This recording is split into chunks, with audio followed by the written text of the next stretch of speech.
Hi, this is Michael Buffer, and welcome to the BoxHard Podcast. Hello, everyone. This is Mikey Garcia. Yo, it's your boy, the odd guy himself, Malik King Scott. Hi, I'm Charlie Edwards. This is Fast Eddie Chambers, and you're listening to the BoxHard Podcast with my main man, Joey Coastman. Hello everybody and welcome to episode 124 of the BoxHard Podcast. There's a lot to go over this week in terms of the reviewing, so we will be just breaking down the UK cards, not really getting into too much detail on the international cards. We will talk about it, but just we're not going to go overboard on any of it. I'm your host, Joey Coastman, I should have said a couple seconds ago, and I'm joined as always by the infamous Mr. Ayaz Sumra. Ayaz, how you doing, sir? I'm good, Joey. Yourself? Very good, my friend. Very good. It's also going to be a little bit of a different show this week. In part 2, we will be speaking to two fighters that are both fighting each other in just a couple of days' time. So that one will be quite exciting. I'm looking forward to doing that. But both fighters, their English isn't so good, so I'm not quite sure how good the interviews are going to end up being, but I will try to do my best to get through those, and hopefully it makes for something quite exciting. I think it may be the first time we've ever done that. I know that we've had two guys on before that were supposed to be fighting each other, but this fight's actually happening, and it's going to be a world title fight, of course, and I'm really looking forward to that. But anyway, with no further ado, let's get into part 1. I'm going to start the review part of the show. I'm going to actually start in a place called the Fantasy Springs Casino, quite a popular venue now in the US. This happened last Thursday, the 22nd of February. Couple fights to mention on this bill. The prospect Hector Tanajara, he moved to 12-0. It was a KO in the very first round against Eduardo Rivera. So yeah, good win there for Tanajara. Manny Robles Jr. moved to 15-0. That's the son of the trainer. He got a TKO in round 4 against Ayaz Gonzalez. Also on this bill, the top of the bill here, Joseph Diaz, 25-0, took on former world champion Victor Terrazes, who was 38-4 with 2 draws going in. Terrazes was down twice in the first round, and he was counted out in the 3rd round from a body shot. So a KO in round 3 there for Joseph Diaz. Once again, he seems to keep impressing, and I really want to see him stepped up against some of the bigger names. I'm not saying that this guy wasn't a huge step up, because it really was, but you know, I want to see him in there with some of the other great featherweights in the world. But anyway, he defended successfully his NABF featherweight title and also his WBO NABO featherweight title. So all the very best to Joseph Diaz, now 26-0. Moving over to Germany now. This one was the pay-per-view card, the one that was getting slated left, right and centre, and perhaps rightly so. A couple fights to mention on the bill, because I remember the undercard wasn't announced at all until like literally 1 or 2 days before the fight. I think we did the show last week, and I don't think that they were confirmed at the time. So it was quite surprising to see some of the names on this one. But I'm going to start here with Leon Bauer. He moved to 13-0. He's a bit of a prospect. He's got 1 draw. It was a unanimous decision against Marco Miano. Bit of a lesser known guy there. Dmitry Chudanov, former opponent of Chris Eubank Jr., he picked up another win here. It was a unanimous decision over Sergey Kamitsky, the Brit Basher as he's known over here. A guy that of course has fought the likes of Frank Buglioni. I remember he knocked Frank Buglioni out. I remember being there for that fight. So quite a good win there for Dmitry Chudanov. He's now 21-2 with 2 draws. It was only an 8-rounder, that one. Filip Hrgovic, 3-0 with 3 knockouts, going in against our own big sexy Sean Turner, 12-1. To be honest, I mean, Sean Turner was overmatched on paper, and remember, you know, fights aren't won on paper at all, and he came to give it a right go, but to my understanding, I think he pretty much lost every round, especially on the cards. It was an 8-round unanimous decision for Hrgovic. I'm sure he would have appreciated going the rounds there, but, you know, Sean Turner, obviously a very game and live opponent. And the top of the bill here, Callum Smith, 23-0, took on Nicky Holzken, who we understand had some kind of MMA background. I didn't know too much about him going into the fight, and to be honest, after the fight, I didn't know too much about him, and I still don't know too much about him now, but He had his O taken here by Callum Smith. Callum Smith's a guy that seems to fight really, really good against the bigger name opponents and fights quite poor against some of the lesser known guys. And to be honest, to my understanding, he fought quite poor here. I didn't see pretty much any of the fight. I saw about a round at max. I'm hoping that you can help me out, Ayaz. Did you manage to catch any of Callum Smith's fight at all? Unfortunately, I didn't. No, that's fine. Like I say, I was actually at the York Hall card, so it clashed, unfortunately, but it was what it was. Callum Smith, he's 24-0. He's through to the final. Hopefully it's going to be against George Groves. It was a unanimous decision over 12 rounds, and if anything, I suppose in boxing, in the boxing world, Nicky Holzken's stocks go up because he actually went the distance against Callum Smith here. So I'm not quite sure to applaud Callum Smith or to be disappointed, because we don't really know how good this guy is. But Callum Smith ultimately won pretty easily over 12 rounds. I'm happy that it's going to be an all-British final. Hopefully Groves can be fit for the early June date. Moving over now to the Mountbatten Centre in Portsmouth, Hampshire, United Kingdom. One fight to mention on this bill: Harlem Eubank.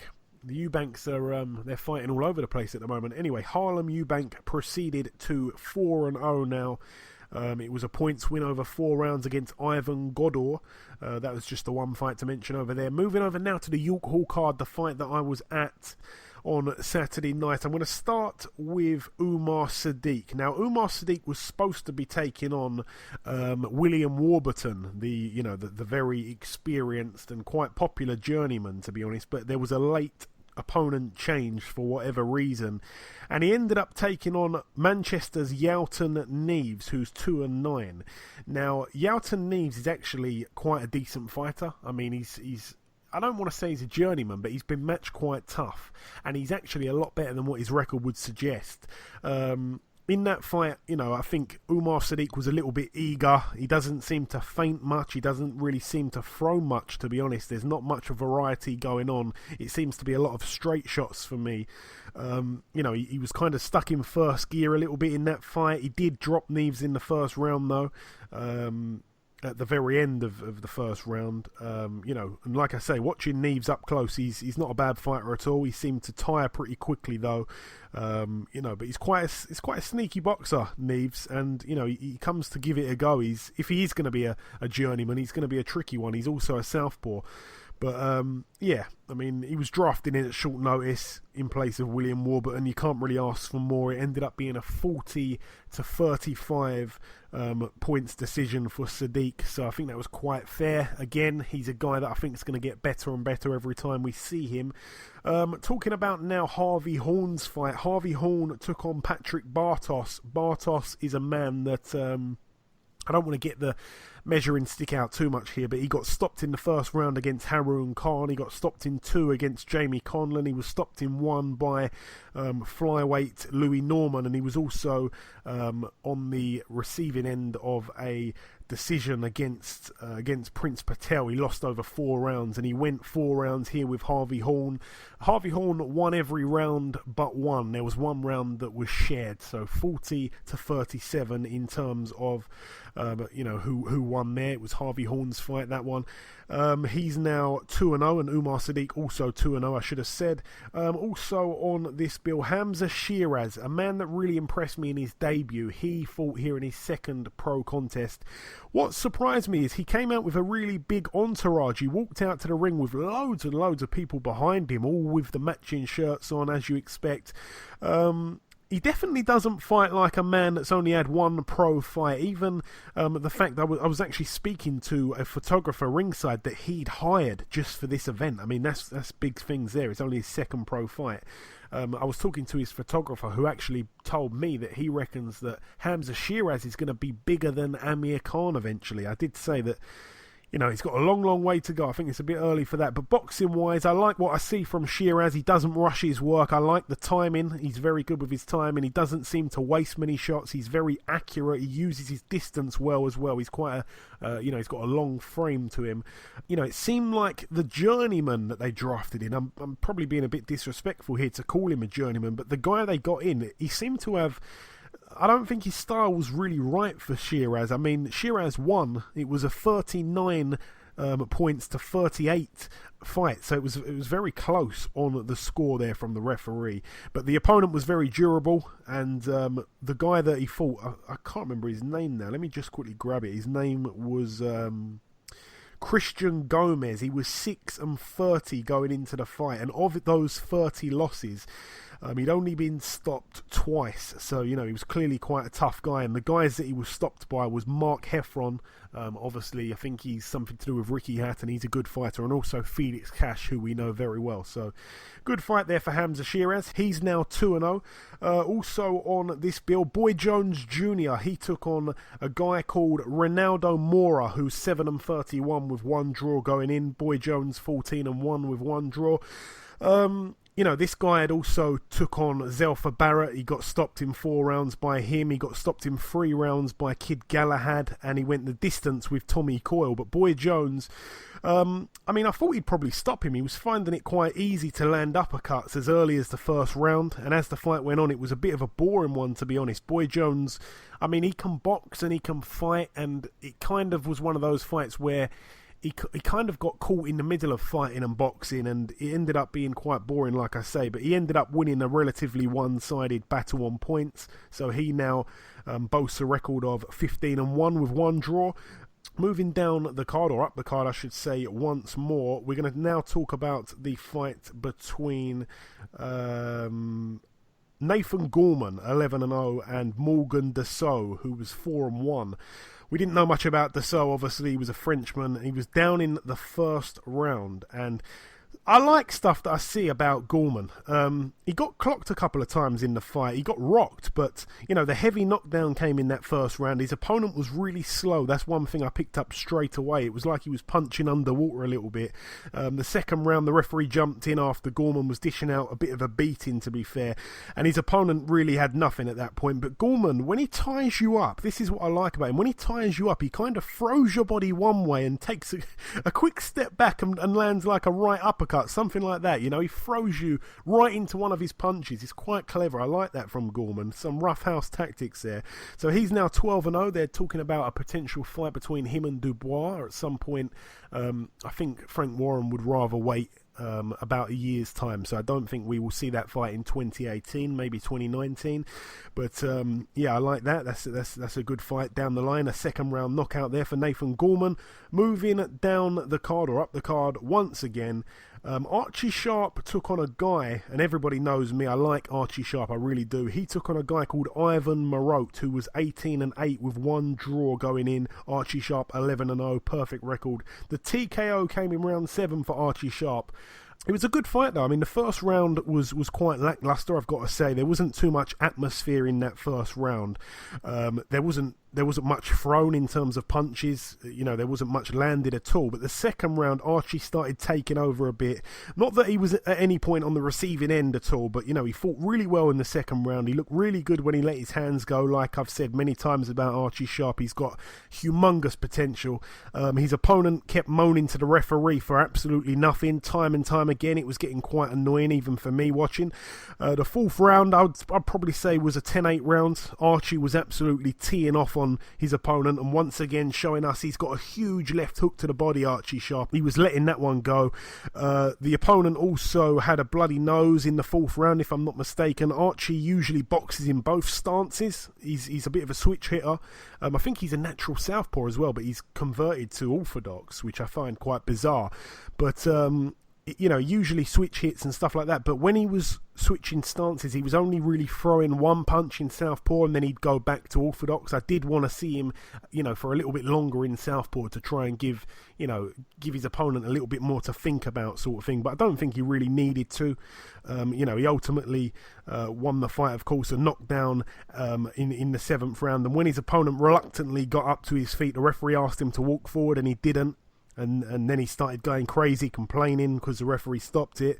It could have been a language barrier issue. It doesn't really matter. He got battered, to be honest. I even heard the ringside doctor say, wow, this kid's got some moves, about Archie, because I was sat right next to the ringside doctor in the front row. I really do like Archie's style. All the very best to him. He's now 12-0. trying to go through this a little bit quicker now. What else was on this bill? Right, let's talk about the fight that was probably, well, I say probably, it was definitely the fight of the night at this on this bill. Zelfa Barrett, 19-0, took on Ronnie Clark, who had a record of 20-4 with 2 draws. We know Ronnie Clark very well for his fight against Martin J. Ward. It's funny because John Rawlin in the commentary actually said, because when I got home I watched the fight back, and he said in the commentary that Ronnie Clark surely wouldn't win this fight to Barry Jones, and Barry Jones said, this guy's a very live opponent about Ronnie Clark. Well, boy, oh boy, oh boy. I mean, the way I saw this fight, obviously Zelfa Barrett lost his O first and foremost, and it was a 12th round majority decision in favour of Ronnie Clark. He's now the new IBF East and West Europe super featherweight champion. Barrett was down in the 6th round also. He did very well to get up actually, but the fight itself, both men, they were thorough with their attacks throughout the early rounds and throughout the whole fight, to be honest. But in those early rounds, both men's backhands weren't really brought into play, too early. I felt like the backhands, the power shots were kind of in the maybe after about 4 rounds, something like that, at that kind of stage. Zelfa seemed like he couldn't really land his backhand quite a lot. I think Ronnie Clark would fall short with his one at times in those early rounds as well, and he'd hit the gloves of Zelfa Barrett. I mean, it seemed like a bit of an aggressive jab fest, if that makes any sense, in the first sort of 2-3 rounds. It was very active though. It was a very good fight, very quick pace as well about it. Ronnie certainly fought very well in this fight, and arguably he'd landed the better shots throughout those first 3 rounds, so I think he was kind of getting a bit of a lead early on. He had a very, very vocal Scottish fan base. I think they came out in droves when he took on Martin J. Ward. They were here in the York Hall as well. And Zelfa, like I say, when he went down in that 6th round, he got up off the canvas. He decided to fight fire with fire. And he was getting very reckless in his attacks, Zelfa Barrett. He was getting quite desperate. He kind of reminded me a little bit of a small version of Chris Eubank Jr. And I mean, this fight was a real step up for him against a solid fighter. A lot of people think that I was a bit harsh on Zelfa Barrett when I said that his record was very padded going into that fight. This was going to be his first recognisable name. And, as the fight went on, Zelfa did come on strong as the rounds progressed. I felt like maybe the sort of 7th, 8th, 9th, those rounds, I think he came on strong. It was good to see after being dropped, obviously, for the first time in his career, but it was a proper gut check, and I was thinking maybe the knockdown would play a part in the cards, and also, more importantly, shake off some of these people that are, overhyping Zelfa Barrett, because he did a little bit look like a hype job here, and I hate to say that. But in the 9th round itself, Zelfa really, really, really went to work. It was probably the best round of the fight for him, but he still kept getting caught by the odd big shot here and there. But it worries me for the future if he fights somebody that hits harder than Clark. I think Zelfa can get hit quite a lot. I think he's shown that there. He'd swing wildly from out of range and miss. I saw that a lot. And one thing I will say from Zelfa, what he showed me more than anything was a huge, huge, huge heart. He really has got a huge heart. The 11th round was when the atmosphere, the roof come off with the atmosphere. It was insane. Zelfa Barrett's gum shield got punched out in that round. He kept saying, come on. He kept waving Ronnie Clark in. And, there's always a barn burner, like I say, at York Hall. And this fight was the one. But this round, I think it was the 12th round. I think it was the 12th round where this round was really the round of the fight. I mean, Zelfa looked badly tired in the 12th, and Clark had a lot more in the tank, it seemed. It seemed like he was the more fresher guy at the 12th round, but I wasn't actually scoring it, but I kind of felt it was quite closer than the scorecards had it in the end. I know there was a 10-8 round in there, but, Zelfa didn't take a step backwards, and one thing, like I say, he's got balls of steel, but what a fight. I mean, what a warrior Zelfa is. He showed a ton of courage, but unfortunately, he loses here. He wanted to get to 20-0 before taking real big step-ups, I understand. And unfortunately, he lost at the last kind of gallop, if you like, the last hurdle, I should say. Ayaz, did you catch that fight? Did you catch any of these fights at all that I've mentioned that you want to give your say on? Yes, Sullivan Barrera. Yeah, I did see the fight. I think personally, I think the guy we underestimated him. Obviously, Sullivan Barrera is a very young fighter, and obviously it's a learning game for him at the moment. You win, you lose some, okay, fair plays. But I tell you something, his opponent came in way bigger than him. He bullied him in the ring. But I'll tell you something, Sullivan Barrera lost, but I think he'll come back stronger. Yeah, we certainly wish Zelfa all the very best. And also on this bill, DL Jones, who was a heavyweight. He had a record going in of 8-0 with 1 draw. He took on Daniel Dubois 6-0 with 6 knockouts. DL Jones, I think his name's Dave Jones, I should say. Well, anyway, he came into the fight with no knockouts, so we knew straight away he wasn't really a huge puncher. It was for the Southern Area heavyweight title. This fight here, I mean, Dubois hurt Jones 1 or 2 times with his left hand. I liked to see Dubois really dishing out with the left, because I think people go crazy about his overhand right. I think he's got much more to his game than just a big overhand right or a right hook. I think a jab that Jones walked into, I think was the first shot that hurt him that I'm talking about here. I think it was a jab the first time, and I think it was a left hook the second time to the head. But Jones wasn't. I mean, he showed he's not really a bad fighter. I mean, when he gets in close, he was holding. That's the right kind of thing to do, I felt. He was trying to keep the fight at range, and he was a slightly bigger man as well. But the heads were going in a lot when they were clinching, and the referee wasn't doing a great job of the fight, in my honest opinion. He wasn't really controlling both the fighters too well. Dubois really got on top in the second round, but Dave Jones, he took Dubois into the third round. That's the first time that Dubois had seen the third round in a pro ring. Dubois really stuck it on him in that third round, though, and Dave Jones, like I say, kept putting his head on Dubois, kept sort of doing that on the blind side of the referee a lot. I know that Frank Warren picked up on that afterwards, but I saw that straight away, and the referee's performance I thought was quite terrible. But yeah, Dubois seemed to, he pinned Jones on the ropes when the stoppage came. He pinned Jones on the ropes and kind of pummeled him. But Jones was firing back. I don't really think he seemed like, extremely hurt or anything. He just wasn't really, I don't know. He was taking a few good shots, but I don't think they affected him too well. I think he showed quite a good chin there. I'd like to see him in with some of the guys at domestic level, like your David Prices and stuff like that. I think he'd definitely take those fights for sure.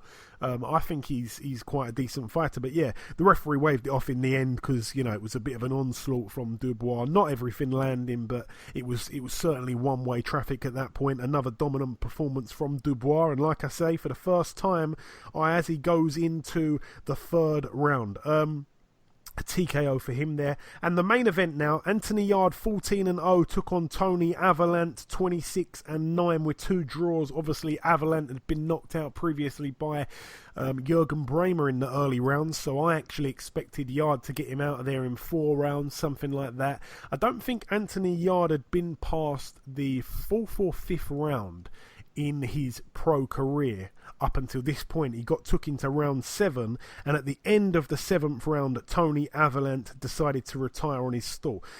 But yeah, the fight itself, I'm going to try to go through it really round by round, a quick little breakdown here. The first round, Yarde was all over him. He was on the front foot. He was being tricky. He was cutting down the ring. He was landing to the head and the body. The second round, I think Anthony Yarde, he took a couple of straight right hands himself, which I thought was quite surprising, whenever he was kind of being a little bit lazy with his defence, not bringing his glove back, over his chin kind of thing. He took a couple of shots. He didn't really have any problem with the shots. He always came back and returned as well with his own. Yarde won that round again, constant pressure. The third round, Avalant seemed to get a bloodied nose. I don't know what shot actually caused it, but it was constant domination from Yarde once again. And what I will say about the Frenchman is he covers up really well when he's defending. Like, his defence was actually all right. I think that Yarde was finding it quite hard to bust it up a little bit. The Frenchman, he kept being yelled, like his corner kept yelling to him, "Distance! Distance!" which obviously meant to fight at range and not to stay in the pocket. And, he did that, he showed his bicycle skills. in that ring, and he was moving all over the place, but he was feeling the pace by, I think, probably by about the third round. Really, the fourth round, not much was really landed from either guy. I think that Yard won that round for sure, but the Frenchman seemed to. That was where it was quite clear that his original plan was to try and survive the early rounds and try and get something going in the late rounds, but he did seem to tire, like I say, and I think, I'm not 100% sure, but I think that the knockdown came in, was it the fourth round, Ayaz, or the fifth round? I've completely forgot. Or was it the sixth? The sixth round, I think. Yeah, sixth round, the seventh round, he was finished. Yeah, but didn't he? I thought that he was. Oh no, yeah, he got kind of got a little bit saved by the bell, didn't he? Yeah, he was down. Yeah. He was down. Yeah, like I say. So yeah, I mean, he did well to get up. To be completely honest, it was a huge left hook to the body. Really great shot. Really well placed and everything like that. And like I say, he got up. He somehow survived the few remaining seconds of the round. He was saved by the bell, and Avalanche's corner, they pulled him out at the end of round 7, which I think was a wise decision. He seemed to earn his money for sure. He took a bit of a beating, but he showed incredible heart. Some questions were also answered on Yard's gas tank to some extent, like he seemed to be tiring a little bit, to be honest, but this Frenchman was really tough, but, way tougher than his record suggested. 9 losses, only 2 stoppages, and now he's got 3 stoppages in 10 losses. Not that it was a great record, but if you compare, the fact that he got stopped by Jürgen Bremer in the second round, it doesn't really look great that Yard, who's this big power puncher, took 7 to dispatch of him. But, styles make fights, I suppose, and, I'm happy. I'm really happy that Yard's done the rounds, and one person that will be more happy, or 2 people, I should say, that will be more happy than me that he's done the rounds will be his trainer, Tunde Ajayi, and of course, Anthony Yard himself. He likes to go the rounds. He likes to prove people wrong, and I felt that he did that. Anything that you want to say on this one, Ayaz? Because we've took about half an hour breaking this card down. I want to try and move on a bit quicker. I think Box very brilliant, and I think what he did was very, very good. They said this was meant to be a big test for him, but he took him out. Now, I think the fight I want to see him fight now is I really want to see the Frank Buglioni fight, because I think Yard will beat him. Yeah, it's a great fight. I mean, it may come off. We'll have to wait and see. It's one of those fantastic fights that can be made. Moving over now to the Doncaster Dome. 2 fights to mention on this bill. Andy Townend, 20-4, took on William Warburton, 24-128. William Warburton's he's had over 150 fights there. This was his 153rd pro fight. It was a 4-round points win for Andy Townend. He's now 21-4. I think he's supposed to be fighting Joe Cordina in a few weeks on the on the Joshua Parker undercard. So yeah, good little win there for Andy Townend before that fight. I just want to quickly clear up on a mistake. William Warburton fought here. The guy that was supposed to take on Umar Sadiq wasn't Warburton. I was thinking he's quite a bit smaller than him, isn't he? It was supposed to be Adam Jones. Those 2 journeymen, they're my 2 favourite journeymen, so I always confuse them. Adam Jones is the good-looking one. Right, it wasn't the main event, but I suppose in a horrific way it did end up being the main event. Dex Spellman, 11-0, put his undefeated record on the line here against Scott Westgarth, 6-2 with 1 draw going in. Dex Spellman was on the deck in the 3rd round, and Scott Westgarth was down in the 10th. We were talking last week that Dex Spellman, he's kind of being touted as quite a good light heavyweight on the domestic scene. Perhaps he'll be, he's up there with the kind of guys like your Callum Johnson, stuff like that. He's good on the domestic scene. Obviously, this fight, if you're listening to me now and didn't know, this was a huge, tragic event here. After the fight, Scott Westgarth went back to the dressing room and collapsed. He was taken to hospital and he later passed away. A friend of mine actually was working the event for Boxing Social. I think it was streamed on their Facebook page or something like that. And a friend of mine called Shane, actually, he interviewed Scott Westgarth just moments before he collapsed. And it's crazy because when he got out the ring, if you watch that interview, he seems completely fine. You'd never know that he's about to collapse in about 10 minutes time and he's gonna, he's not gonna wake up from it. It seems absolutely crazy. And of course it's tragic, and obviously the main event was supposed to be Curtis Woodhouse against John Wayne Hibbert, and that couldn't happen. The entire card had to stop where it was. In fact, there were two boxers that were actually in the ring fighting, and because of the seriousness of what had happened with Scott Westgarth, the ringside doctors had to go with Scott Westgarth to the hospital, and therefore they couldn't be at the event. So the fight that was in progress had to be halted, and it went down as a no contest for both men. That was James Flint on his debut.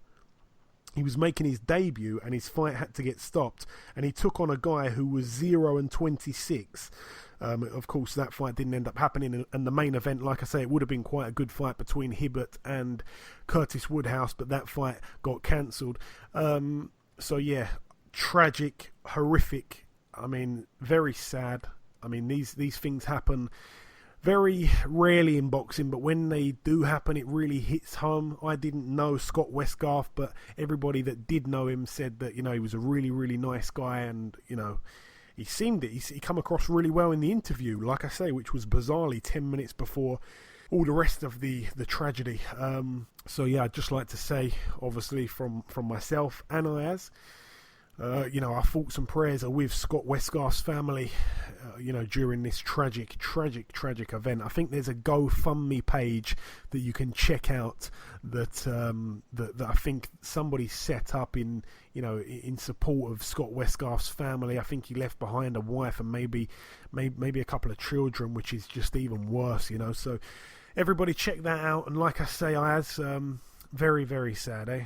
Yeah, very, very sad. What can we say? But rest in peace. I mean, he's had a good career, but what can you say at the end of the day? It's boxing.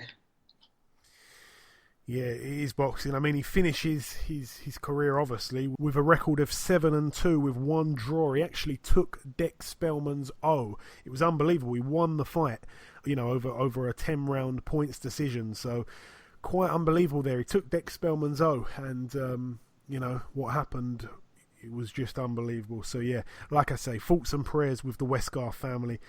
Moving over now to the Forum in Inglewood, California. This bill was actually streamed on a website somewhere, and I'm really ashamed to say it, but I didn't have enough time to watch this bill. And like I say, we've got so much to go over. I'm just going to fly through this. What have we got? McWilliams Arroyo, 16-3, fought for the vacant WBC Silver Super Flyweight title against Carlos Cuadras, 36-2 with one draw. A majority decision in favour of McWilliams Arroyo, and I deem that as a really big upset. Maybe if anybody's seen that fight, just give us a tweet on Twitter and let us know if that was the right decision, because Cuadras is a good fighter, but McWilliams Arroyo, I mean, he's not a bad fighter, but he's seems like when he fights the top guys, he seems to lose. So that seems quite an upset there. Artem Dalakian moved to 16-0. He beat Brian Viloria over 12 rounds. Despite having a point deducted in the 9th round for repeated pushing of Viloria's head, Dalakian still won a unanimous decision. He's the new WBA World Flyweight Champion.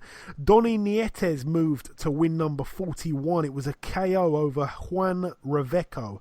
I may be giving him a huge injustice there. I didn't really know too much about Juan Reveco, but anyway, he was cut from a punch in round 6. He was down in round 7, and his corner threw in the towel in that 7th round after the knockdown. So a KO win there for Donny Nietes. He defended successfully his IBF World Flyweight title. He's now 41-1 with 4 draws. And Juan Carlos Reveco still searching for win number 40. He's 39-4. The main event, though, the man that beat Roman Gonzalez Chocolatito twice back-to-back in great fashion, the second time especially, for the WBC World Super Flyweight title. He beat Juan Estrada. It was a majority decision over 12 rounds. Estrada 36-2 going in, and Wisaxel Wangek or Saw Rungvisai, he's also known as. He picked up the win, so 45-4 with 1 draw inside 50 fights. But like I say, I was so torn with time, I didn't get to see it. I know that you had things going on also, Ayaz, so I'm sorry to let the hardcores down this week. It is my bad. It's my mistake. My apologies. But moving over now to the Sunday bill. This one happened at the Victoria Warehouse Hotel in Manchester, Lancashire, United Kingdom. The final bill to mention of the review, and we're going to start with the undercard. Kez Ashfaq made his debut. He took on Brett Fido. Brett Fido is a man that I know fought Charlie Edwards at some point. I like Ashfaq. He's obviously a southpaw. He's got that kind of hands down flashy style. He's very speedy. There's a lot to like about him. I'm quite excited, about his development. Also on this bill, Marcus Morrison moved to 16-2. It was a TKO in round 2 against Fernando Heredia, who was only 3-3 going in. Credit to Marcus Morrison. He's faced a few bits of adversity, to say the least, so I'm happy that he's back to winning ways. Scott Fitzgerald, he moved to 9-0. It was a win against Ishmael Tete, who was 34-13 with 2 draws. Now, Scott Fitzgerald, it was a brutal left hook to Tete's jaw. And Tete, also known, by the way, as the Black Roy Jones Jr. I don't know why, because Roy Jones Jr. is black, and I don't know. I think he must know that. So I don't know why he's the Black Roy Jones Jr. But it is what it was. It was his 50th fight, but unfortunately he couldn't win, and he was stopped. He's never been stopped in the first round before. Maybe he should do the same. He's had a bunch of fights, like I say. Maybe he should do the same as Roy Jones Jr. and copy him and what he's doing now, which of course was retiring. I don't want to be too harsh there. I just wanted to kind of say that. I'm a little bit nasty this week, Scott Fitzgerald, like I say, 9-0, really looking forward to his progression. Also, Natasha Jonas moved to 5-0. She went to points over 6 rounds against Karina Kopinska. That's the first time that Natasha Jonas has gone to points. Her opponent had also previously fought Chantel Cameron and gone the distance with her over 6 rounds. She'd also fought Katie Taylor and got knocked out in 3 rounds. And, after the fight, Joe Gallagher was speaking very confidently when he said that he wants the Katie Taylor fight for Natasha Jonas at the end of this year. And that'd be a great fight. I hope it happens. Moving up the bill once again, Hosea Burton picked up win number 21. He's of course got that 1 loss to Frank Buglioni. It was a points win over 8 rounds against Josip Perkovic, who's now 4-4 with 1 draw. It wasn't really the best bill, this one. It was more of a showcase kind of card. A little bit like Frank Warren's undercard as well, on Saturday night also. Jordan Gill moved to 19-0, a unanimous decision win against Jason Cunningham, who's now 23-5. Cunningham was down in the 4th round and also again, I think it was in the 7th. A unanimous decision, like I say, over 10 rounds there. Now, that fight, Jordan Gill really impressed me. And one thing I like about him is he cuts off the ring really well. He cuts his opponent down and his timing's very good. He looked quite heavy-handed, though his record wouldn't suggest it. In the 4th round, he decked Cunningham, but it looked as though Cunningham kind of ducked onto the shot a little bit and got caught coming in. Gill had his man down again in the 7th round also, but Cunningham, he came on really strong in the final round, massively in the final round. And at 1 or 2 points, really, it looked like he was going to possibly stop Gill. Gill's eye was badly damaged also, but I'd like to see Gill in with Reece Bellotti. I know they had Reece Bellotti ringside, and that's certainly a fantastic fight I'd like to see. And the final fight to mention, the main event, Lewis Ritson, 13-0, making his first defence of the British lightweight title against Joe Murray, 23-2. Now, the mad thing about this fight was that Joe Murray was saying it was way too soon for Lewis Ritson. He was saying that after he beats Ritson, he wants Anthony Crolla. Boy, oh boy, did he eat those words. The fight started fast and, for me, Murray was getting his jabs off really well. He was having a lot of success with the jab, but when he was backed up by Ritson deployed that big left hook to the body, which put Murray down just 75 seconds into the first round. Joe Hughes got back up very bravely, but after another combination of body shots and head shots from Ritson, he went down again, and then pretty much the same again. The third time Ritson was pinning Murray on the ropes, and he threw a big combination to the head and body of Murray, and Murray wasn't firing back, and Howard Foster jumped in and stopped it. So that was a huge win. Like I say, really made Joe Hughes eat his words, and Lewis Ritson all of a sudden, overnight it would seem, has become a real player in the lightweight division, not just in Britain, but I mean, he's going to stay at that level for a moment. I know they're talking about the Scott Cardle fight, but if he comes through those fights, especially if he was to beat Scott Cardle, then he becomes a really big name and a really good fighter. And I'd really like to see him try his hand on maybe the European level, and perhaps even more than that. I think he's got a ton of potential. He's still only young, and I really like the look of Lewis Ritson. Not a flashy kid either, really nice guy. So yeah, I really like that fighter, and like I say, I wish him all the very best in his next fight. He's now 14-0. That really is it for the reviewing. There's been so much to go over. Could you imagine if I actually did watch the Superfly card as well? It would have gone on for 2 hours. I'm very sorry that I didn't. Just before we wrap up part 1, there's one last thing to do. That, of course, is to welcome guest number 1. Ladies and gentlemen, please welcome the former Commonwealth heavyweight title challenger, and this Saturday he'll be fighting once again for the Commonwealth title. It's, of course, my pleasure to welcome the White Rhino, Dave Allen. Dave, welcome to the show, my man. It's been quite a while. Thanks very much, mate. It's been a while. Back now, back on the show, back fighting for the Commonwealth title. So yeah, everything's really well, mate. Thank you. Brilliant. We last spoke in September, I believe. I remember speaking to you a lot about the loss to Lenroy Thomas. It was quite a bit of an emotional interview, to be honest, but you were quite happy that the rematch was going to be happening on the Joshua and Pulev undercard at that time. Obviously, Pulev, he pulled out the fight, then Takam stepped in. To add insult to injury, Lenroy Thomas came up with a little bit of a silly excuse, it seemed, to not go ahead with the fight, and you had seemingly trained for no reason. Obviously, along with that, you sustained a little bit of a back injury. How are things now? And in hindsight, Dave, after carrying that little injury there, are you some ways happier that this fight's happening now rather than back in October? Yeah, I think it's probably the best for me. I think it's giving me a little bit more time. I mean, I was in good condition for Cardiff, but I'm in even better shape now. Everything happens for a reason. I'm sure Lenroy will be in great shape. I can speak for myself. I'm in fantastic shape. Hopefully, it's a better fight this time. Honestly, most important thing is the result, but I'm very hopeful that we're going to have a really good fight as well.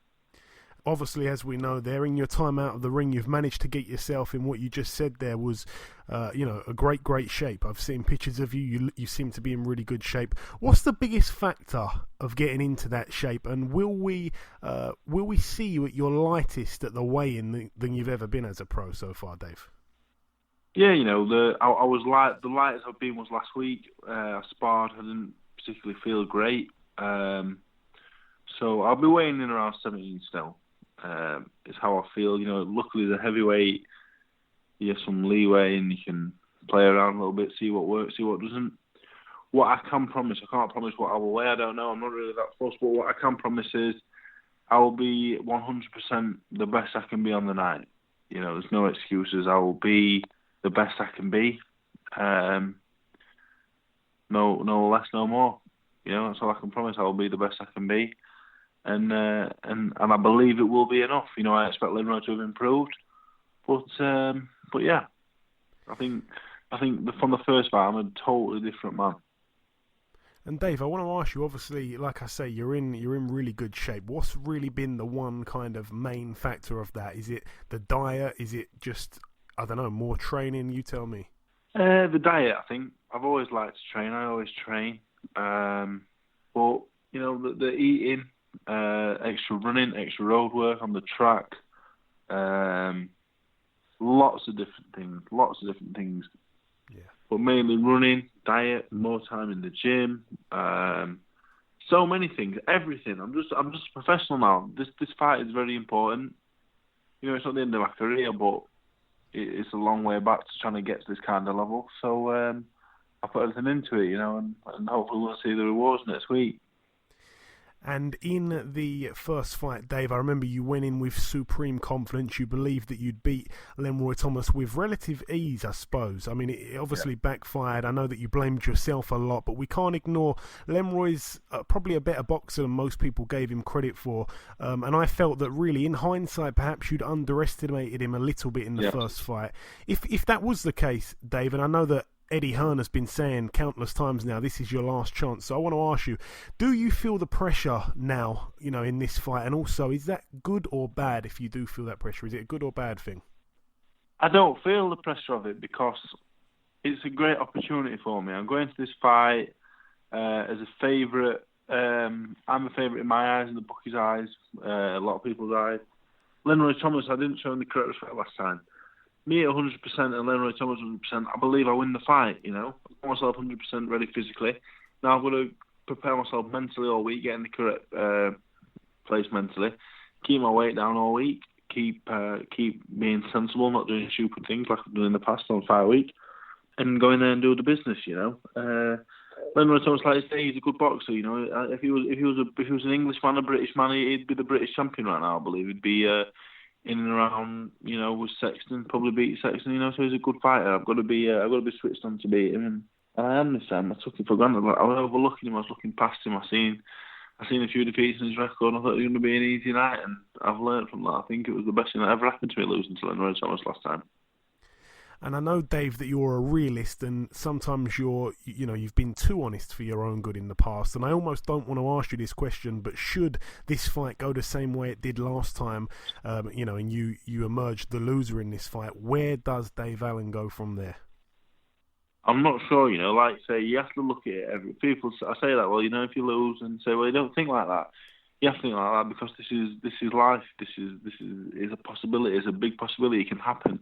One shot, I don't turn up on the night. I don't perform, and I'm looking at another defeat at Commonwealth title level. So, you win this fight. I go on to fight for British titles. I'm involved in a very good domestic British mix, and maybe beyond, hopefully. But a loss in this fight is a long rebuilding process. There's two options: I go on the road.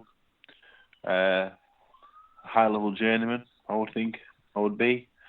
I'm not like to do 4 or 6s on the road in Britain. I'm not going to get many fights like that. But, doing what Tom Little and Sean Turner done, fighting your Lee Hergoviches and your Tony Okers and your Joe Joyces, or I go away and I rebuild with 4 and 6 rounders, 8 rounders in my own right and pick up Central Area English titles, So, they're the options I'll be left with if I don't win Saturday night.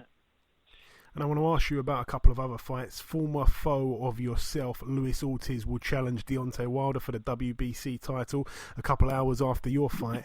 Who wins that one for you, Dave? If I have to say so, I think Luis Ortiz is going to win. I was thinking that Wilder would win. Too fresh, too young, too big. But and then I spoke to a friend of mine and he was like, well, who's Wilder really boxed like? Is anyone as good as Ortiz? And he looked at it like that and think nobody really. He was struggling with Spielker. He was losing to Artur Spielker.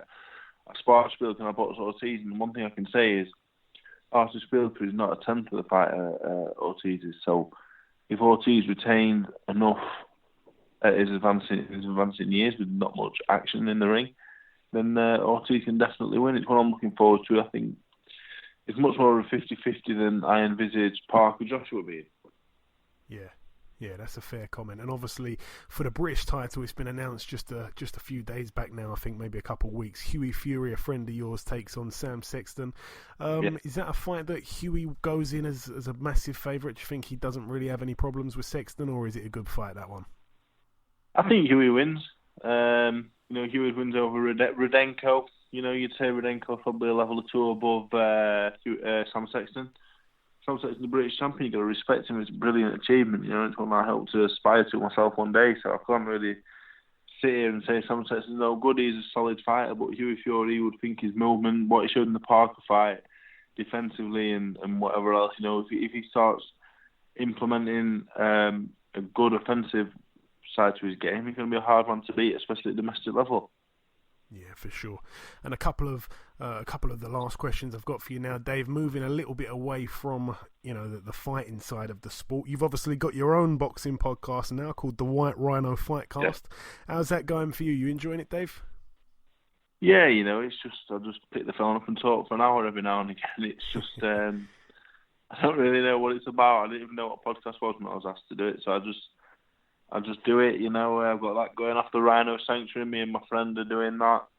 Very busy for the last 6-7 weeks. Everything's been on hold, getting ready for the fight. But after the fight, looking to pick them two things back up and, just keeping busy with life, just keeping myself busy. Wicked, man, wicked, yeah. Shout out to the Rhino Sanctuary movement. I quite like that. I like the fact that you'll be opening a boxing gym. And as for the comment that you didn't know what a podcast was, you've been on here many times, Dave. You know what a podcast was. I wasn't sure what a podcast was. This was just my mate ringing me up and I talked to him and people listened to it. I wasn't really sure what it was, so... Okie dokie. And also, I've got a bone to pick with you about something else, and excuse the pun. Yeah. The KFC had a bit of a chicken shortage last week. I was so angry for like 5 days. Obviously, me and you very loyal to KFC, but my first thought was that it had something to do with you. Then I remembered the great shape that you've been in. So I suppose in your eyes, KFC have chose a fantastic time to have a chicken shortage while you're in camp, Dave.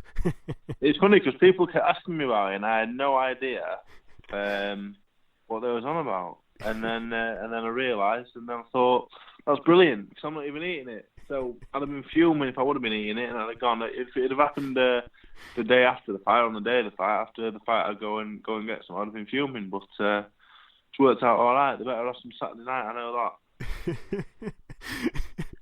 And finally, Dave, I just want to ask you, you may not want to give it to us, it's up to you. Have you got any kind of prediction for your fight? I know that you're obviously not underestimating Lenroy this time. You know what he's about. You've done the full rounds with him. You've gone the distance. How do you see this fight playing out? How do you have your hand raised on Saturday night? I think the new me, fit, fresh, fast. I think I might just be a little bit too fast, a little bit too fresh and wanted a little bit too much for Lenroy Thomas. I think surprised me last time. He gritted it out at times, at points in the fight, but I wasn't able to put the right pressure on that I needed to break him down, and this time I will. And, one thing I will say is if Lenroy Thomas beats me this time, I will go over, like I did last time, shake his hand and he's a better man. And that's that, I'm 100% ready, fit. Everything has gone perfectly well, no excuses. If he beats me, he's a better man. I don't see that happening. Okay, listen, Dave, well, you know this when I say, that I'm talking the truth when I wish you the absolute best of luck for Saturday night. Thank you for your time, mate, and we'll catch up afterwards when you've got that Commonwealth strap around your waist, I'm sure of it. Thank you very much, mate. Thank you. Okay, now it's time for part 2 on this week's show. This part is the news part. Let's throw it over now to the Trevor McDonald of the boxing world, Mr. Ayaz Sumra. Take it away, Ayaz. Natasha Jonas and Kesh Aspak will both appear on the undercard of Amir Khan vs Phil LaGreco fight. Yes, both. I was going to say both guys, of course. Kes Ashfaq being a guy and Natasha Jonas, of course, being a female, a very pretty one. That's another story. But yeah, they're both on this bill. It's good to see them both out again. They were both on the bill on Sunday, which was last Sunday, that one that we mentioned just before part 1 ended. So, yeah, it's good that they're being kept busy. Certainly in Natasha Jonas's case, I'd like to see her push on for some titles. I know that she wants that. I know that Joe Gallagher wants that. And like I say, I was quite impressed with Ashfaq. I want to see his development as well. So I'm pleased about that. Anthony Fowler will be on the undercard of Dillian White versus Lucas Brown. Yeah, it's good for Anthony Fowler. I mean, he's getting on all these undercards. He's been quite active since turning pro. I'm really looking forward to that fight, March 24th. And yeah, I'm happy that he's been added to the bill. Hopefully they throw him in with somebody that we've heard of at least this time. But yeah, I'm pleased for him. He'd be very happy to be on this bill. Jose Pedraza has signed a promotion agreement with Top Rank Boxing. Yeah, I mean, Jose Pedraza, I remember when he beat Stephen Smith, he looked so good that night. And then when he took on Gervonta Davis, and Gervonta Davis did a proper number on him, that was where I really wasn't too sure about Pedraza. I don't know if he just had an off night or Gervonta Davis was really that good. we haven't really seen anything, since then, really, of Pedraza, because he seems like he's been inactive. I'm probably wrong. He's probably had a couple wins since then, but they haven't been on a big stage or anything. So to sign with Top Rank, I think is a very clever move. I still think on his day, if he can fight like he did in that fight against Stephen Smith, he was seriously one of the best fighters at super feather. He really was. So I'd like to see him in a few good fights, and I'm sure that they will do that for him. I'm sure that Top Rank's the right promotional company to be with. So very, very excited to see him back. And finally, Dale Evans and Shane Singleton have retired from boxing. Yeah, it's funny because Dale Evans, in his last fight, he took on Bradley Skeet, and he's decided to retire. I'm not quite sure why. I think it's because he's fell out of love with boxing a little bit or something like that. Shane Singleton, who, again, his last opponent was Bradley Skeet, he's decided to retire. I think he's just had enough of it all, really. So it's quite strange because both men hadn't really had many fights. Shane Singleton had 25 fights in total, and Dale Evans only had 18 fights in total. And I was just going down Bradley Skeet's record, and, he took on John Fane. That was back in 2016 in November. John Fane hasn't fought since. And before that, he took on Alexandre Lapelle, and Lapelle hasn't boxed since. So it just seems quite a bizarre statistic there, that in Bradley Skeet's last 4 fights, 2 of his opponents have retired and 2 of them haven't fought since. So they're currently inactive. They're thrown out of any rankings. I don't know if they're going to be retiring, but it just seems mad. You box Bradley Skeet and then you just retire. You want to give it up because he boxes your head off. Hopefully it happens on the 24th of March when he goes out to Spain.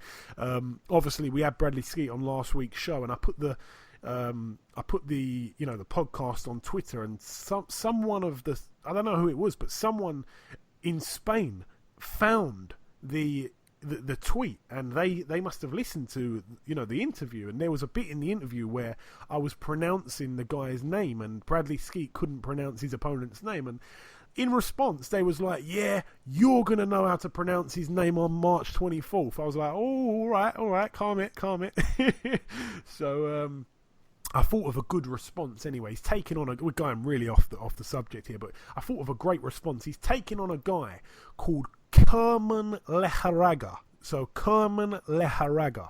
So I'm saying that Bradley Skeet is going to put the pain into Spain, and he's going to turn Kerman into Kermit. That's what I'm saying. And he likes it, Bradley Skeet, as well. I'm sure he's going to probably be pumping that out on fight week. So you know where you heard it first. It was from me. Bradley Skeet's going to steal that, I'm sure. But yeah, let's move on now to the preview. And thank you for the news, Ayaz. As always, this fight happening later today, Thursday the 1st of March. It's a rematch. Luis Neri, 25-0. This one's for the WBC World Bantamweight title. He takes on Shinsuke Yamanaka, 27-1 with 2 draws. That one loss to Luis Neri. It's a bizarre situation because Luis Neri went over to Japan and took the title away from Yamanaka, and then he failed a drugs test. Not that I'm going to try and throw any kind of shade on the WBC, but Luis Neri's a Mexican fighter. The WBC is a Mexican organisation. They didn't strip him, I don't think, and they definitely didn't ban him or take him off the rankings or anything, but there's a rematch on, and really, Luis Neri should be banned from boxing at least for a couple of years. But that's not what's happened. The rematch is on, and I think he's quite a big favourite. But Yamanaka was a great fighter before that, so hopefully he can get revenge for his sake. Fights should be fought fairly.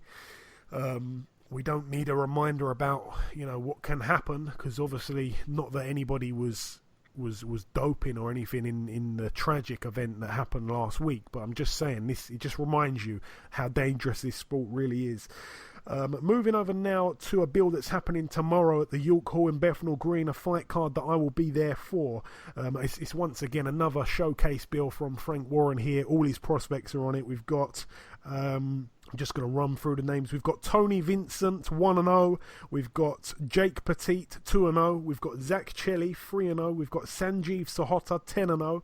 We've got Sonny Edwards, 6-0. We've got Charlie Driscoll, 5-0. All those fighters there, their opponents are yet to be announced. Also on this bill, we've got DP Carr, 8-0. He takes on Paul Holt, 7-6. We've got Alfie Price making his debut against Andy Harris, 3-56 with one draw. Harley Benn, the son of Nigel Benn's also on this bill in his third pro outing. He takes on Gary Cooper, who's 4-20 with one draw. And I think it's the main event, maybe not, I don't think it really matters which order this is in, but Charlie Duffield, 4-1. He's in a 6-rounder against Chris Nixon, 8-12. So once again, a bit of a prospect showcase bill, that one, but I like those bills sometimes, so I'm going to be there. Moving over now to the Santori Saleh in Cologne, Germany. One fight to mention on this bill, Avni Yildirim, 17-1. I think he's already had one fight since being knocked out by Chris Eubank Jr. I think it was back in November or December. Well, anyway, gets in the ring once again here, and this time it's against Derek Edwards, 27-7. It's quite a good fight. For those that may not be familiar with Derek Edwards, he's the guy that stopped Badou Jack in the first round. He's the only guy to have beaten Badou Jack. Ferocious performance there from Derek Edwards. This one's for the WBC International Super Middleweight title as well, so that one should be quite a decent fight. It won't be on TV over here, but it'll be quite good. Moving over now to Puerto Rico at the Coliseo Mario Morales in Gualanova. Something like that anyway. One fight to mention over here, Juan Manuel Lopez, 35-5. He's in a 12-rounder against Jason Velez. He's 25-4 with one draw. I don't particularly think that's going to be a great fight, but got to throw it out there. Moving over now to the Emperor's Palace in Kempton Park in South Africa. This bill will be shown on Box Nation in the daytime. I say the daytime, I think it's the evening time, but it's not the really late card. Of course, this weekend there's 2 bills on Box Nation, 2 bills on Sky. Both channels are showing a fight card that starts about 7-8 in the evening, and then they're going again later on in the evening about 1 or 2 in the morning of Sunday. And also I should mention there's a bill, we will be talking about it in a moment anyway, but a bill that's happening on Channel 5 on Saturday also at around about 7 o'clock, something like that, about 8:30 maybe at a push. But yeah, down to the fight anyway. This one here, Kevin Lerena, who's 19-1. He's the IBO World Cruiserweight Champion. He takes on Dmitry Kucha, 24-2 with one draw. If I'm not mistaken, Dmitry Kucha's coming off a loss to Marco Huck. I think he's been out the ring for quite a while, Kucha. But I remember seeing him knock out Enzo Macronelli at York Hall. I remember being there ringside for that one. That was a brutal knockout. So Kucha showed me that night he's quite a good fighter. Moving over now to York Hall on the Saturday. So there's a bill there on Friday, a Frank Warren show, and there's a bill there on Saturday also. The reason why I'm bringing this one up is because Harlem Eubank gets out again. He fought last Saturday and he's going to be fighting this Saturday. He's in a 6-rounder against Fonz Alexander, a well-known journeyman around the circuit. Harlem Eubank 4-0. Also on this bill as well, Dion Juma. Some of the casual fans, if you're listening, probably won't know who that is. Dion Juma is a guy that I think was with Adam Booth for quite a while. Then he moved out to Germany and he just went really inactive and he kind of disappeared off the face of the earth. He's been out the ring, I think, for 2 years. He's in a 6-rounder here against Christian Kirillov, who's 5-5 with one draw. I'd like to see Dion Juma back. I think he's a southpaw as well, so yeah, be interesting to see. I mean, he's one of those guys that just kind of fights a little bit then disappears, There's so many of those in boxing. Moving over now to the Hydro in Glasgow, Scotland. This one again, the Channel 5 card. Who's on this bill? We've got Joe Ham, 13-0. His opponent yet to be announced. Lee McGregor, 2-0. His opponent will be Scott Allen, 7-3 with one draw. That's an 8-rounder there. A lot of people quite high on Lee McGregor. Martin Bacoli Ilunga, 10-0. He's in a 10-rounder. His opponent yet to be announced. He's a good heavyweight, we've been told. He's a good fighter to look out for him. Also on the bill, Chantel Cameron. She defends her IBO World Female Lightweight title against Miriam Delau, who's 15-7 with 3 draws. Chantel Cameron 5-0. Jason Easton, 11-0. He fights for the Commonwealth Super Lightweight title against Glenn Foote. That's a really good fight there. 12-rounder that one. Glenn Foote, really hard man. Jason Easton in his toughest test to date, 100%. And the main event event, Josh Taylor 11-0 takes on Winston Campos 30-3 with 5 draws. He was supposed to be taking on Humberto Soto. That would have been quite a good fight. This, unfortunately, is a little bit of a step down for that. Again, it is for the WBC Silver Super Lightweight title. I don't know. I mean, you look at these two here. Obviously, Josh Taylor's still on the up. He's got the 10 knockouts in 11 fights. Winston Campos, not really the biggest puncher. He's okay with his power. He's been knocked out twice in his 3 defeats. One thing I will say, he got knocked out by Ismael Barroso back in 2013. No real shame in that one. Barroso can certainly bang. And before that, he got knocked out in 2012 by Edgar Puerta, who I don't really know. So, but aside from that, I mean, after losing to Barroso in 2013, he hasn't lost. And, you know, he's put together a few knockouts in that time as well. So it should be a decent fight, I suppose, to a certain degree. But he's got quite a padded record, this guy. He hasn't really, fought for any major titles or anything like that. So I'm expecting a dominant performance, really, from Josh Taylor, and probably a stoppage with a body shot at some point in the 4th to 6th round, I'd say, if I had to say so. Oh, I also forgot, we're doing the prediction leagues. There's so much going on. Let me quickly check if we did the Josh Taylor fight. I don't think we did. Let me quickly check. Yes, we did. Right, Ayaz, me and you, Josh Taylor against Winston Campos. The listeners are going with Taylor by knockout. I'm going to go with Taylor by knockout. How do you see Josh Taylor beating Winston Campos on Saturday night? I see Josh Taylor stopping him. Okay, so we're all going with knockout there. That's fine. Moving over now to the Mecca in Regent Circus, Swindon, Wiltshire, United Kingdom. Couple fights to mention on this bill. Luke Watkins 13-0. His opponent yet to be announced. I'm not quite sure if he'll be defending his cruiserweight Commonwealth title or not. So either way, good fighter Luke Watkins. And also on this bill, the sniper Sam Smith. He's 4-0. I'd like to see him moved along a little bit quicker. He seems to be quite inactive, to be honest, Sam Smith. But his opponent's yet to be announced. Also, moving over now to the Sheffield Arena in Sheffield, Yorkshire, United Kingdom. Few fights to mention on this very good bill. Rocky Fielding 25-1. His opponent yet to be announced. Sam Eggington 21-4. I've heard he won't be on the bill, so I'm not quite sure if that's still going ahead, but his opponent's yet to be announced. Also, Lee Wood 19-1. He's in a 6th rounder. His opponent yet to be announced. Lee Appleyard 12-3 takes on Atif Shafiq 18-2. Really good 10-round fight there. Kid Galahad 23-0 takes on Irvin Berry 23-7 with 2 draws. That's a 10-rounder there. Eddie Hearn has told Kid Galahad that he needs to impress in that one, so hopefully he does. I like Kid Galahad. I got a lot of time for him. And moving up the bill once again, Lenroy Thomas defending his Commonwealth heavyweight title 22-4. He takes on Dave Allen, who we spoke to earlier on in the show, 12-3 with 1 draw. That's a 12-rounder, of course. I really hope Dave Allen can get his revenge. He really does deserve it. He's put in so much hard work in this fight. He really has. And moving up the bill once again, Gamal Yafai 14-0, defending his WBC International Super Bantamweight title against Gavin McDonnell 18-1 with 2 draws. Once again, a really good fight. Gavin McDonnell was on the show a few weeks ago. I think it was maybe 2 weeks ago. This is it's not the biggest fight of Gavin McDonnell's life, of course, because he's fought for the European title, he's fought for a world title, he's been in some good fights and some good nights, but certainly for Gamal Yafai, this is the biggest fight of his life so far.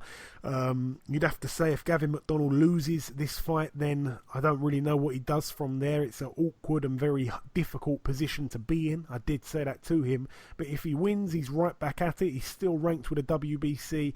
And, if Gamal Yafai wins, I mean, the way I kind of see it, it's like Gamal Yafai has got everything to gain. There's nothing to lose here for him. And Gavin McDonnell, he doesn't really have anything to gain. It's all to lose for him. So hopefully he can win the fight.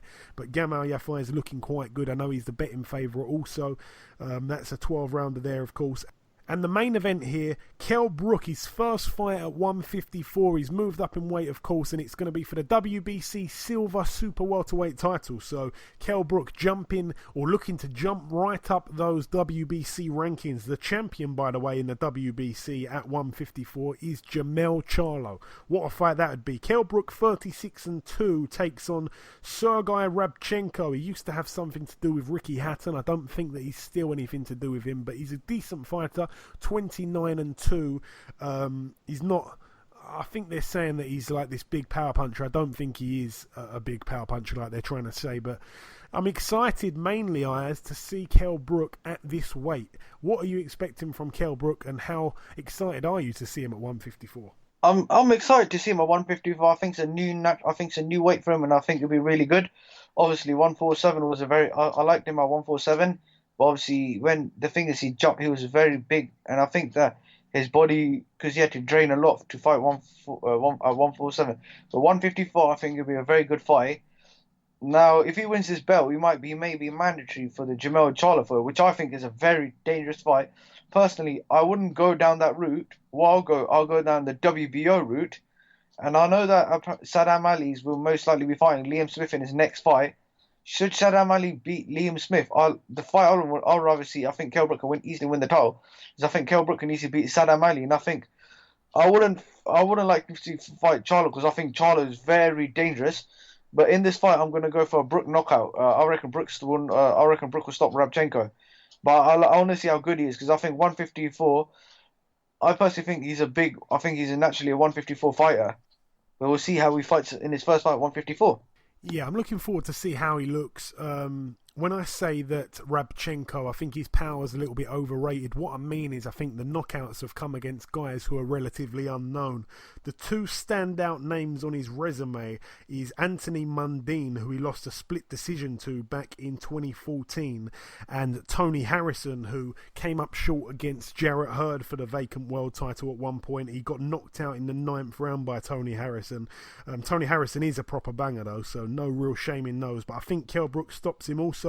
And we've asked a poll on Twitter on this one, Ayaz, and the listeners have gone with Brook by knockout also. So, interestingly, 5% have gone with Rabchenko by knockout. I don't know if someone's trolling there, but yeah, Brook by knockout. We're all agreeing so far on this week's prediction league, so it's not very exciting at the moment. But that's it for the Sky card. Again, that one I think starts at 7 or 8 on Sky Sports. So there's a lot. There's 5 different shows for the UK fans. There's 5 different shows on TV, and it's just going to be mad. On Friday, the Frank Warren card that I'm going to tomorrow, that's not going to be shown on TV. So I've got that bill to watch tomorrow, and then on Saturday I've got 5 different bills. So my promise will be, though, I'm going to watch all of them. And, I won't be doing what I did with the Superfly card. I'm going to watch all of them. That's my promise to you. Moving over now stateside. Again, this is the card that's happening in the early hours of Sunday on Sky. So if you're not going to change the channel over, which some people probably won't, this is going to be the bill that you'll be watching. We've got on this bill, I'm going to miss out some of the prospects that I don't know too much about, but we've got Gary Antoine Russell, that's the brother of the world champion Gary Russell Jr. He's 3-0. He takes on Demetrius Wilson, who's 2-5. That's a 6-rounder there. Willie Monroe Jr. returns to the ring. I think probably the first fight since losing to Billy Joe Saunders for the world title back in, I think that was back in December, was it? No, it wasn't back in December. Back in September. In December, Billy Joe fought Lemieux, didn't he? So, yeah, this is an 8-rounder. He takes on a guy called Carlos Galvan. Also on this bill, former world champion Charles Martin, Ayaz, 25-1 with 1 draw. The Southpaw banger. He takes on a guy called Curtis Harper, 13-5. I remember Curtis Harper gave Chris Areola a really hard night's work a few years back. I don't know if he's done much since then. I think Curtis Harper's quite an inactive boxer, so it'll be interesting to see how Charles Martin gets on there. Sergey Derevianchenko, 11-0. He's in an 8-rounder against Deshaun Johnson, 22-22 with 3 draws. I don't really see Derevianchenko having any trouble with him. Also on the bill, Alicia Napoleon, 8-1, takes on Femke Hermans. I'm probably saying that wrong. The 2 women there are scrapping for the WBA World Female Super Middleweight title. The title at the moment is vacant. That's 10 2-minute rounds there. Moving up the bill once again, Andre Durrell, 26-2, takes on Jose Uzcategui, who's 26-2 also now. Obviously, the first fight ended very controversially with with Darrell being knocked down, and he tried to say it was after the bell. It seemed like it was on the bell, and then his uncle jumped in the ring and punched Uzcategui with a really monstrous sucker punch that he wasn't ready for, and he didn't even rock him. He stood there and took the punch, and then his uncle went on a run from the police. Is he going to be in the corner, Ayaz? Tell me, is he going to be in that corner on Saturday night? I don't think he'll be in the corner. I hope not. It's for the interim IBF World Super Middleweight title there. So hopefully Uzcategui gets his justice and gets what he deserves, I feel. And the main event here, Deontay Wilder 39-0, looking for win number 40. He defends his WBC World Heavyweight title against Luis Ortiz 28-0. Somebody's O's got to go in this one, Ayaz. Both men can punch. Boy, oh boy, does it go the distance? I think you're going to say certainly not. But what I will ask you, Ayaz, what's your thoughts on this fight and who wins it? I'll tell you what, I said this on the start. I think Deontay Wilder wins the fight. I reckon he'll stop him. Now, the reason why is, first of all, Deontay Wilder's been active and he's been knocking people out. Personally, I think this is a big test for Deontay Wilder because this is his first big name fight on his record. It's going to be. The problem is, the reason why Wilder beats Ortiz is because Ortiz is inactive. We haven't seen much of Ortiz. Ortiz's last fight in the UK was against Dave Allen, and since then he's had the ban and he came back. Ortiz is old, and Ortiz has been inactive. That's why I reckon Deontay Wilder knocks him out. Well, I mean, he fought in December of last year. He took on Daniel Martz and he knocked him out in 2 rounds. Daniel Martz is a guy that got knocked out in 2 by Bryant Jennings and knocked out in 1 by Joseph Parker and stuff like that. So it wasn't really like a fight that he was tested in at all. But obviously with the foul drug tests and all that kind of thing, we're not quite sure what version of Luis Ortiz is going to turn up. And, has he got old overnight? Well, I think he's probably got old over the last about 10 years or so. Nobody knows his real age. For me, though, Ayaz, I'm going against you here. I think Luis Ortiz is going to knock him out, and the reason why I say this, I'm always the daredevil when it comes to the predictions, but the reason why I say this is because Luis Ortiz is a very good boxer, and I think that Wilder, and I know that you agree with me, Ayaz, Wilder has been outboxed. He seems like he gets outboxed against most of the top guys, and he just finds that punch, and then it's fight over. I don't think that he's going to be able to do that with Luis Ortiz. I think Ortiz coming at him with the southpaw stance as well. I think, don't get me wrong, if Wilder lands on Ortiz, it is lights out, 100%. But I think Ortiz has got a big shot himself, and I think that he's going to stop Wilder. I truly do. But the listeners, Ayaz, you'll be pleased to know, have gone with you for this one. You guys are in the lead anyway, so I could really do with a win here. 67% going with Wilder by knockout, and only 10% going with Ortiz by knockout. So hugely stacked in the favour of Deontay Wilder, but for me, I'm going with Luis Ortiz. But that's really it for that one. Moving over now to the Madison Square Garden, New York, USA. Again, 2 fighters on this bill we will be speaking to in a few moments' time. They're facing each other, which is quite bizarre. Let's talk about the undercard firstly. Cassius Chaney, the heavyweight prospect, 11-0. He takes on Tim Washington. That's a 4-rounder there. Cassius Chaney, a friend of the show. He's promoted by Kathy Duva's main events. I like Cassius Chaney a lot. Moving up the bill, the brother of Devon Alexander, Vaughan Alexander. I think he did a little bit of time in prison. He's a good fighter though. He's 11-0. He takes on a guy called Jamie Solorio, who's 12-3 with 2 draws. Dmitry Bivol, we'll be speaking to him shortly. He's 12-0. He defends his WBA World Light-Heavyweight title against Sullivan Barrera, 21-1. It's a 12-rounder, of course. Dmitry Bivol looking destructive in his last fight against Trent Broadhurst in Monaco. It only went around.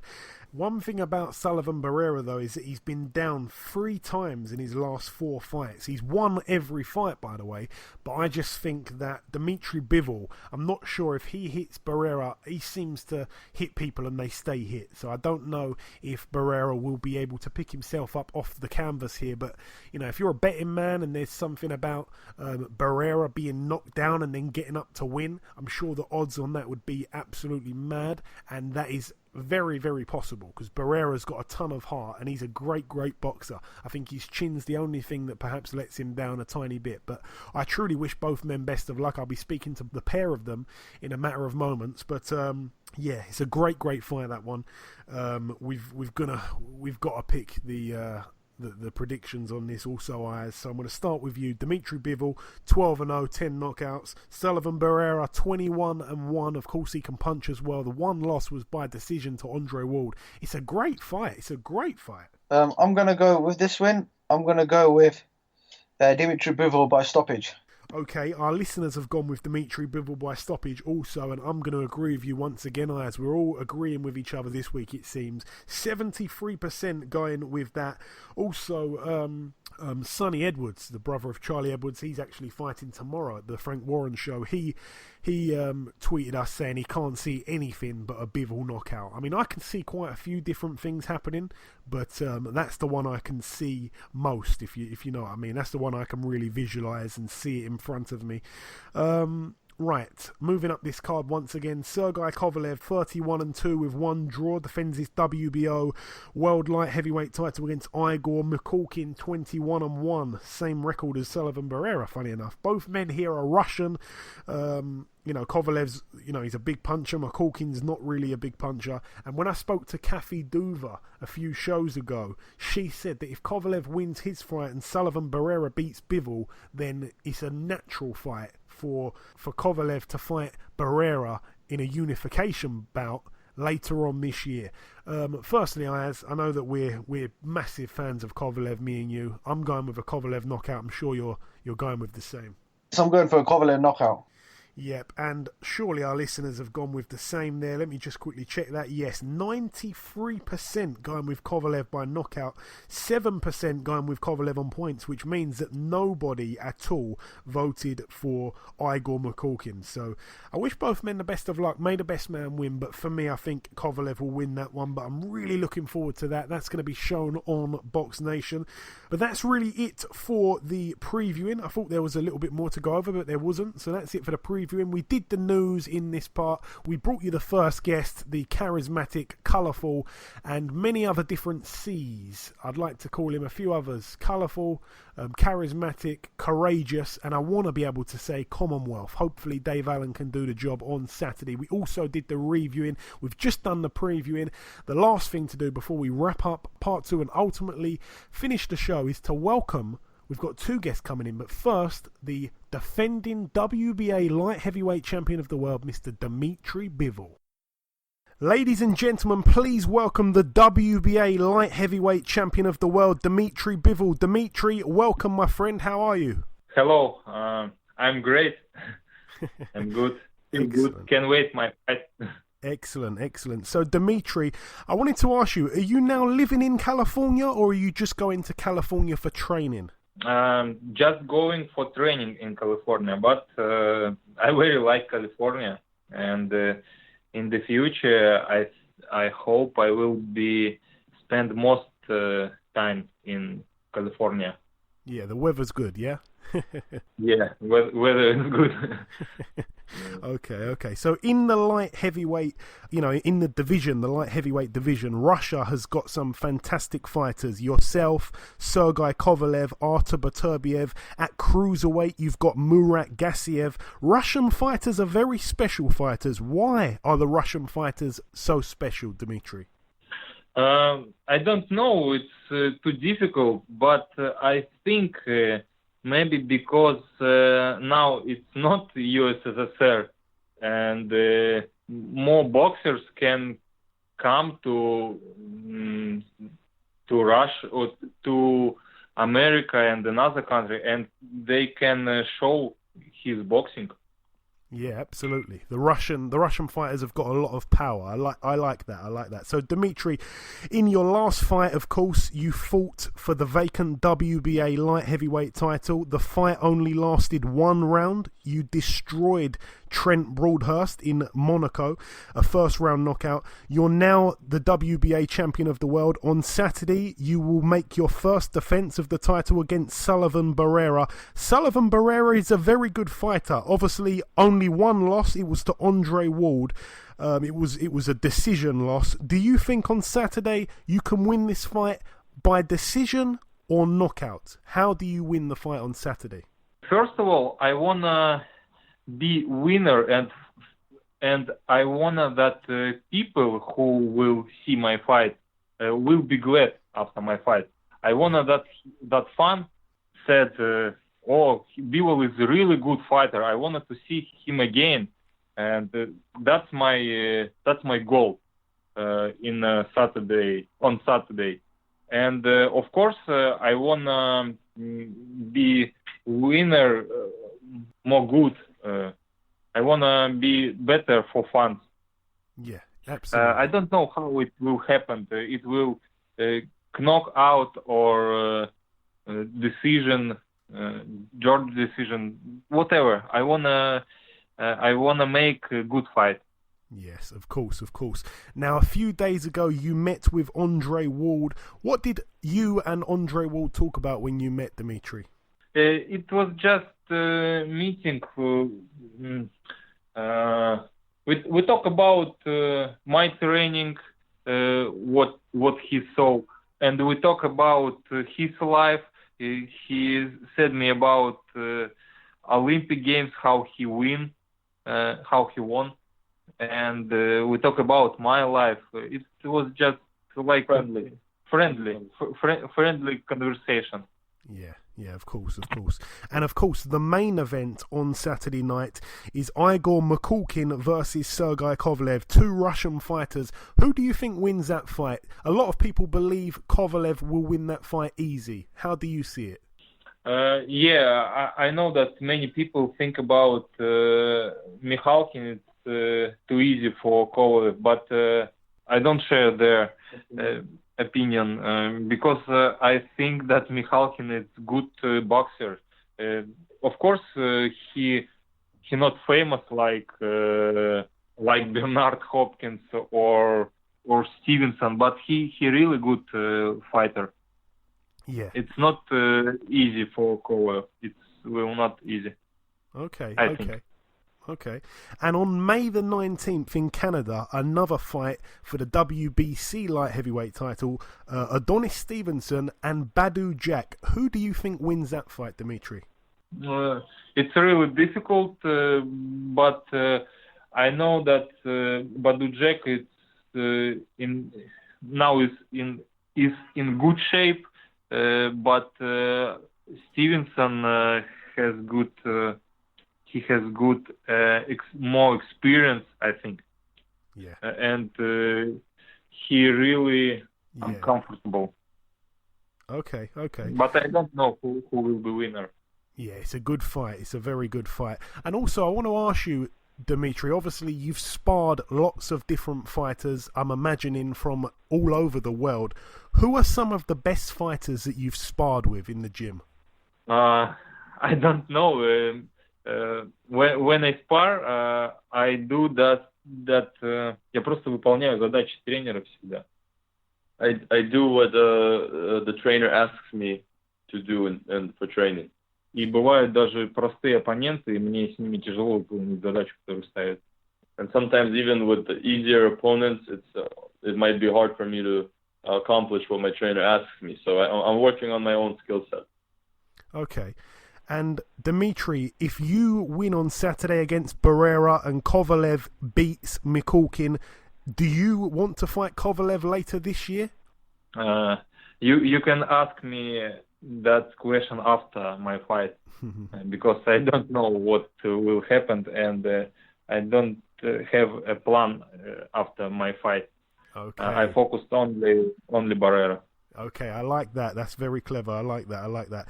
And finally, the last question for you, Dmitry. Do you have a message for your fans in the UK, in England? Because in England, everybody over here, they love Dmitry Bivol. Yeah, of course. I wanted to say Я очень ценю английских болельщиков, потому что они действительно настоящие ценители бокса. I really appreciate all the English fans very much because they really know how to be fans. They know how to root for boxers. Знают, как болеть за своих боксеров. Это очень классно у них. They know how to root for their boxers, and that's great. That they're really good at that. And I wanted to say, don't miss my fight, guys. And I hope I will make you glad. And don't forget about your trainings. Take your gloves and go to the gym. Yeah, because your fight will be shown on the television in the UK also. So I'm looking forward to it. I'm sure the rest of the UK are looking forward to it. But listen, Dmitry, thank you for your time. Good luck on Saturday, and we will speak again soon, my friend. Yeah, thank you. Thank you so much. Okay, and now it's time to welcome our third and final guest on this week's podcast. This Saturday, he challenges for the WBA Light-Heavyweight Championship of the World. It's, of course, Mr. Sullivan Barrera.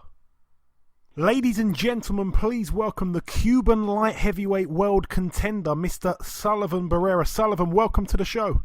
Hey, how are you? Thank you. Hey, it's my pleasure, sir. It's my pleasure. I'm very good. So, Sullivan, obviously your record right now is 21-1. Your only loss was to Andre Ward back in 2016.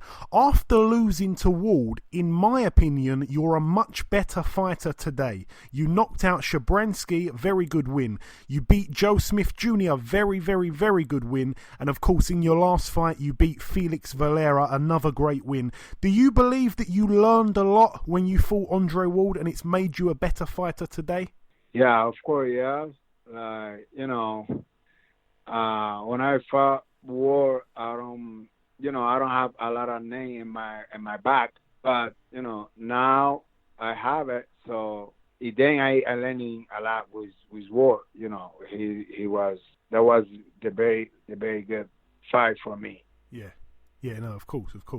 And when you was a kid, Sullivan, growing up in Cuba, which boxer did you want to be like? In Cuba, you've got some amazing amateur boxers like Felix Savon, like Teofilo Stevenson. Did they inspire you to become a boxer? Yeah, in Cuba, boxing is like baseball. Yeah.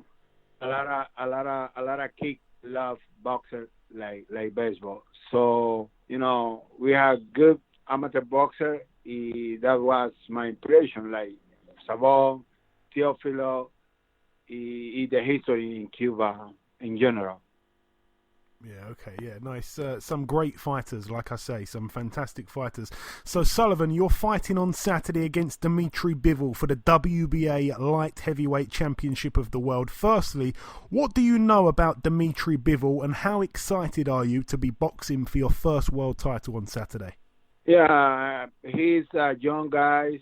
He's good boxer. Yeah, but, that is my opportunity for make the new champion of the world. That is my dream. In nothing, I'm focusing that. Like, I respect him, but this is my time. Yeah, absolutely. And if you win this fight on Saturday, I spoke to Kathy Duva a few weeks ago. She says that later this year, perhaps you could face Sergey Kovalev. Is that, if you win on Saturday, is that the main fight that you want? Would that be, the fight you want more than any other fight? Yeah, I want to unify with Kovalev. Doesn't matter. Stevenson doesn't matter. Like, I wanna take every belt for me. I wanna prove like I am the best in the light heavyweight division. And I don't have problem with nobody. Like Kovalev, doesn't matter. I don't have problem with that. You fight anybody? Yeah. Of course, yeah. And on Saturday, of course, the main event, Kovalev versus Mikhalkin. Who do you think wins that fight? A lot of people think Kovalev will win that fight pretty easy. I don't know. Like, this is boxing, man. Like, I always say that your opponent have two hands like you, two arms like you. That is boxing. But, the Kovalev, I think Kovalev win that fight. And also, a little bit the same night actually, your countryman, Luis Ortiz, very good fighter. He takes on Deontay Wilder for the WBC heavyweight title. Who wins that fight? I think that Ortiz is going to win. Yeah, like, that is the hard fight too. Like, I know the Deontay Wilder, he have power, but my guy, he's quick for heavyweight. He had good move, he had good defense, he had good combination. So I think if he pass a lot of punches to Wilder, make Wilder tired, he can beat Wilder. You think Luis Ortiz is going to win the fight? Yeah. Yeah, of course, yeah. Yeah, he's a smart guy. Yeah, I like him. I think he's going to win as well. And I want to ask you also, Sullivan, do you watch boxing when you're not training? Do you watch boxing? And if you do, who are some of your favourite fighters that you like to watch? Oh, yeah. Like, I like watch boxing when I'm not fighting. Yeah, but, for this time, I watch a lot Nicolino Loche from Argentina. Okay. He's he's good. He was very good boxer. Today, like, I watch Floyd. Yeah. I watch a lot. Yeah, that's fine. No, that's fine. That's fine. That's the pain. That's the pain. What I'm trying to land in. Yeah. Yeah. No, that's fine. That's fine. That's fine. So right now there are 4 world champions in light heavyweight. You've got Sergey Kovalev, Dmitry Bivol, Artur Beterbiev, and Adonis Stevenson. In your opinion, who is number 1, number 2, number 3, and number 4? For me, number 1 is Sergey. Sergey, yeah, Sergey. Because Stevenson, he don't fight anybody. He always fight. He always have easy fight. Yeah. But like the Russian guy, the IBF world champion, Beterbiev. Beterbiev, he's good, but he don't have like very good opponent like that. I think some Sergey, he lost 2 fights with Ward. The first one was close, but for me, number 1 is Sergey. Yeah, okay, fair enough. And coming down to the final 2 questions now, Sullivan, I want to ask you this question. You may not know many boxers from the UK, from England, but if you do, who would you say is your favourite boxer from the UK? It can be a boxer fighting today, like Anthony Joshua. It can be a boxer that retired many years ago, if you have one. Like Carl Fry is a good boxer. Anthony Joshua, I like that. Yeah, 2 great boxers. Yeah, 2. Yeah, and finally, my final question for you now, Sullivan. I want to ask you your prediction for the fight on Saturday. How do you win? Do you win on points? Do you win by knockout? You tell me. Oh, unanimous decision. Like I think I that's my prediction. I'm going to win for unanimous decision. Clear unanimous decision. Okay. Well, listen, Sullivan, it's my pleasure speaking with you. It's been my pleasure. Good luck for Saturday. Buena suerte, and we will speak again soon, my friend. Thank you so much. Thank you. Okay, and this wraps up episode 124 of the BoxHard Podcast. I've been your host, Joey Coastman. Ayaz Sumra has been Ayaz Sumra. I'd like to thank our 3 guests this week, Dave Allen, Dmitry Bivol, and Sullivan Barrera. We've brought you 12 world champions now in our last 11 podcasts. Next week's show will also feature another world champion. It's been a pretty long show this week. It's been informative, it's been fun, it's been interesting, but above all, it's been for you. So I'd like to thank you, the listeners, once again for listening and making this podcast the best podcast on the net. The Prediction League is back this weekend. Best of luck with your picks on that. There'll be a t-shirt competition next week on next week's show, so look out for that also. Have a great weekend, people, which I'm sure you all will, and we will see you next week.